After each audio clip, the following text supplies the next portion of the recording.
it's Gina with WTI, and if you don't have a pair of thinning shears in your arsenal for hair cutting, you really need this pair that I got from Swap. These are professional shears. I feel they're good not just for that one-off haircut, but for salon quality use. For one, they're so well made.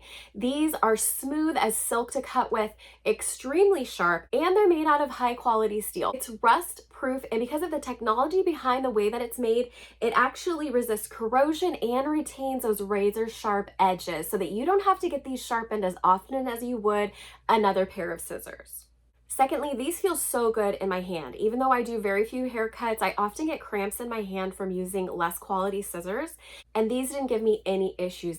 Other thinning shears can catch the hair in their blades, but these don't snag at all. These come beautifully packaged and include oil for maintaining the scissors, a cloth in order to clean them, which you're going to want to do after every cutting session in order to keep them in tip-top shape, and even a leather case to put them in so that they maintain that sharpness and quality. I definitely recommend these scissors. I think you're going to be as delighted with them as I am, and that's my point of view.